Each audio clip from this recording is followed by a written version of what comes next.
The Most Perfect Snowman by Chris Britt. To my daughter Emily, the builder of the most perfect snowman.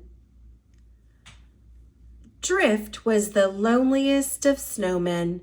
Made from the first blustery snow of winter, he'd been built fast and then forgotten. With only 2 skinny stick arms and a small mouth and eyes made of coal, Drift dreamed of wearing a stylish hat, scarf, and mittens just like the other snowmen. Most of all, he dreamed of having a pointy orange carrot nose. If only I had that, I'd be perfect, he thought.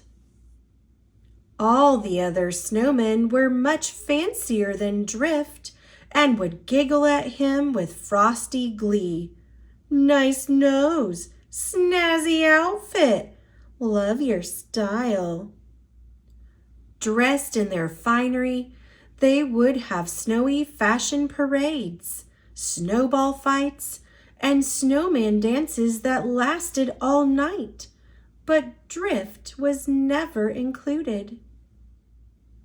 So he spent his days alone, swooshing and sliding through the wintry woods, often stopping in the shadows to watch the others laugh and play. One morning, 3 bundled-up children walked by. "What a plain-looking snowman," said one little girl. "You need a hat. Here, take mine." The hat was blue, fluffy, and toasty warm. It fit perfectly. "And you can have my mittens," said the little boy. They were so snuggly. Drift raised his arms in the air and smiled. The last little girl turned to Drift. "Why don't you take my scarf?" It felt soft and cozy as she placed it around his neck. She looked at him for a moment. You're still missing something."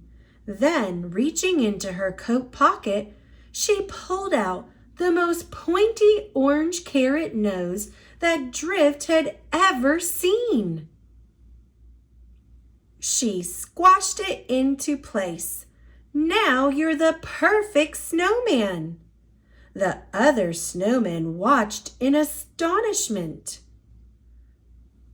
All afternoon, Drift played with the children. He had never been so happy.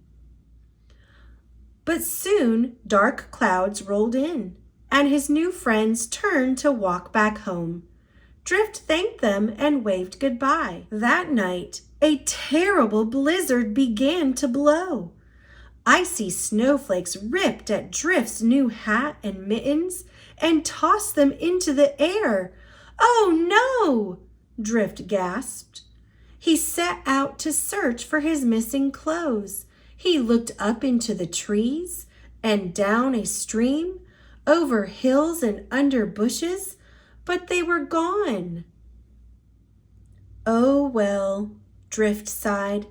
"At least I still have my beautiful new scarf and nose." Then, through the howling wind, Drift heard a whisper soft voice.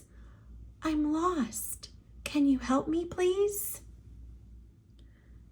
It was a tiny bunny. It looked frightened and shivery cold.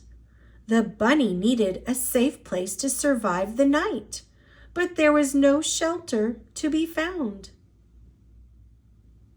Drift took off his scarf and wrapped it gently around the bunny. "There! Now you'll stay warm." That's when he heard a faint growl. It was the bunny's tummy. Rumble. Drift stared into the frosty night. He knew what he had to do. He reached up, removed his last remaining gift, and gave his new friend something to eat, and became the most perfect snowman of all.